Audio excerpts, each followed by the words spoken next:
പൗലോസ് റോമക്കാർക്ക് എഴുതിയ ലേഖനം 1-ാം അധ്യായത്തിൻ്റെ 1 മുതൽ 32 വരെയുള്ള തിരുവചനങ്ങൾ. യേശു ക്രിസ്തുവിൻ്റെ ദാസനും അപ്പോസ്തലനായിരിക്കാൻ വിളിക്കപ്പെട്ടവനും ദൈവത്തിൻ്റെ സുവിശേഷത്തിനായി പ്രത്യേകം നിയോഗിക്കപ്പെട്ടവനുമായ പൗലോസ് എഴുതുന്നത്. ഈ സുവിശേഷം വിശുദ്ധ ലിഖിതങ്ങളിൽ പ്രവാചകന്മാർ മുഖേന ദൈവം മുൻകൂട്ടി വാഗ്ദാനം ചെയ്തിട്ടുള്ളതാണ്. ഇത് അവിടുത്തെ പുത്രനും നമ്മുടെ കർത്താവുമായ യേശു ക്രിസ്തുവിനെ സംബന്ധിച്ചുള്ളതാണ്. അവൻ ജഡപ്രകാരം ദാവീദിൻ്റെ സന്തതിയിൽ നിന്ന് ജനിച്ചവനും മരിച്ചവരിൽ നിന്നുള്ള ഉദ്ധാനം വഴി വിശുദ്ധിയുടെ ആത്മാവിനെ ചേർന്ന വിധം ശക്തിയാൽ ദൈവപുത്രനായി നിശ്ചയിക്കപ്പെട്ടവനുമാണ്. അവൻ്റെ നാമത്തെ പ്രതി വിശ്വാസത്തിൻ്റെ വിധേയത്വം സഹരജാതികളുടെ ഇടയിലും ഉളവാക്കേണ്ടതിന് ഞങ്ങൾ കൃപയും അപ്പോസ്തല സ്ഥാനവും പ്രാപിച്ചിരിക്കുന്നു. യേശുക്രിസ്തുവിൻ്റെ സ്വന്തമാകാൻ വിളിക്കപ്പെട്ടിരിക്കുന്ന നിങ്ങളും അവരിൽ ഉൾപ്പെടുന്നു.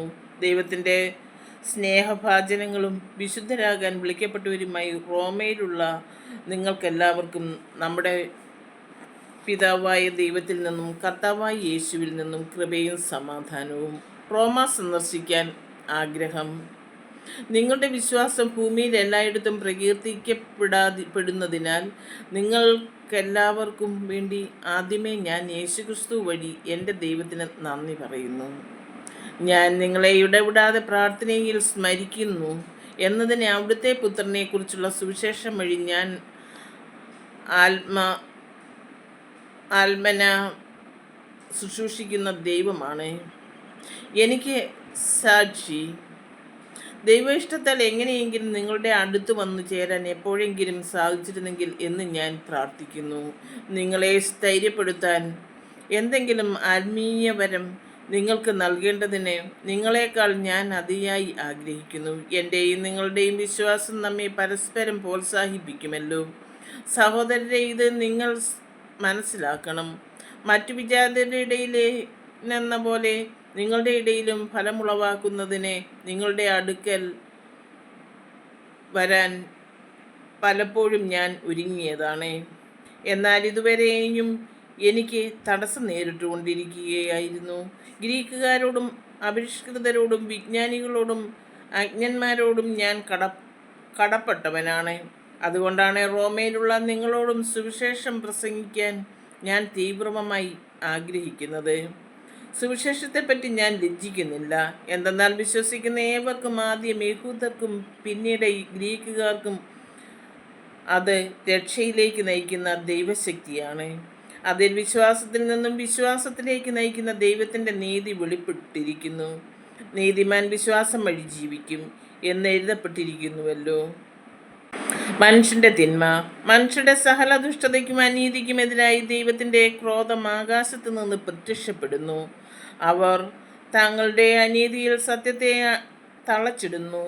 ദൈവത്തെക്കുറിച്ച് അറിയാൻ കഴിയുന്നതൊക്കെ അവർക്ക് വ്യക്തമായി അറിയാം. ദൈവം അവയെല്ലാം അവർക്ക് വെളിപ്പെടുത്തിയിട്ടുണ്ട്. ലോക സൃഷ്ടി മുതൽ ദൈവത്തിൻ്റെ അദൃശ്യ പകുതി, അതായത് അവിടുത്തെ അനന്തശക്തിയും ദൈവത്വവും സൃഷ്ട വസ്തുക്കളിലൂടെ സ്പഷ്ടമായി അറിഞ്ഞിട്ടുണ്ട്. അതുകൊണ്ട് അവർക്ക് ഒഴി കഴിയുമില്ല. അവർ ദൈവത്തെ അറിഞ്ഞിരിക്കുന്നെങ്കിലും അവിടുത്തെ ദൈവമായി മഹത്വപ്പെടുത്തുകയോ അവിടുത്തേക്ക് നന്ദി പ്രകാശിപ്പിക്കുകയോ ചെയ്തിട്ടില്ല. മറിച്ച് അവരുടെ യുക്തിവിചാരങ്ങൾ നിഷ്ഫലമായി തീരുകയും വിവേകരഹിതമായ ഹൃദയം അന്ധകാരത്തിൽ ലാണ്ടുപോവുകയും ചെയ്തു. ജ്ഞാനികളെന്ന് അവകാശപ്പെട്ടുകൊണ്ട് അവർ ഭോഷന്മാരായി തീർന്നു. അവർ അനശ്വരമായ ദൈവത്തിൻ്റെ മഹത്വം നശ്വരമായ മനുഷ്യൻ്റെയോ പക്ഷികളുടെയോ മൃഗങ്ങളുടെയോ ഇഴജന്തുക്കളുടെയോ സാദൃശ്യമുള്ള വിഗ്രഹങ്ങൾക്ക് കൈമാറി. അതുകൊണ്ട് ദൈവം അവരെ തങ്ങളുടെ ഭോഗാസക്തികളോടുകൂടെ ശരീരങ്ങൾ പരസ്പരം അവമാനിക്കുന്നതിന് അശുദ്ധിക്ക് വിട്ടുകൊടുത്തു. എന്തെന്നാൽ അവർ ദൈവത്തിൻ്റെ സത്യം ഉപേക്ഷിച്ച് വ്യാജം സ്ഥിരീകരിച്ച് അവർ സൃഷ്ടാവിനുപരി സൃഷ്ടിയെ ആരാധിക്കുകയും സേവിക്കുകയും ചെയ്തു. അവിടുന്ന് എന്നേക്കും വാഴ്ത്തപ്പെട്ടവനാണ്. ആമേൻ. അക്കാരണത്താൽ ദൈവം അവരെ നിന്ദ്യമായ വികാരങ്ങൾക്ക് വിട്ടുകൊടുത്തു. അവരുടെ സ്ത്രീകൾ സ്വാഭാവിക ബന്ധങ്ങൾക്ക് പകരം പ്രകൃതിവിരുദ്ധ ബന്ധങ്ങളിൽ ഏർപ്പെട്ട്, അതുപോലെ പുരുഷന്മാർ സ്ത്രീകളുമായുള്ള സ്വാഭാവിക ബന്ധം ഉപേക്ഷിക്കുകയും പരസ്പര ആസക്തിയാൽ ജ്വലിച്ച അന്യോന്യം ലജ്ജാകര കൃത്യങ്ങളിൽ ഏർപ്പെടുകയും ചെയ്തു. തങ്ങളുടെ തെറ്റിന് അർഹമായ ശിക്ഷ അവർക്ക് ലഭിച്ചു. ദൈവത്തെ അംഗീകരിക്കുന്നത് പോരായ്മയായി അവർ കരുതിയത് നിമിത്തം അന്ധവികാരത്തിനും അനുചിത പ്രവൃത്തികൾക്കും ദൈവം അവരെ വിട്ടുകൊടുത്തു. അവർ എല്ലാ തരത്തിലുമുള്ള അനീതിയും ദുഷ്ടതയും അത്യാഗ്രഹവും തിന്മയും നിറഞ്ഞവരാണ്.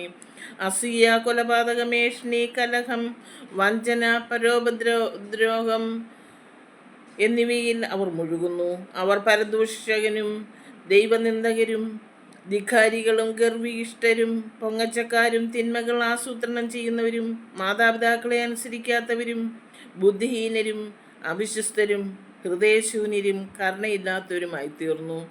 ഇത്തരം കൃത്യങ്ങൾ ചെയ്യുന്നവർ മരണാർഹരാണ് എന്ന ദൈവകൽപ്പന അറിഞ്ഞിരുന്നിട്ടും അവർ അവ ചെയ്യുന്നു.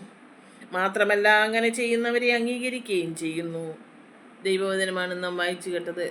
ദൈവത്തെ നമുക്ക് സ്തുതിക്കാം.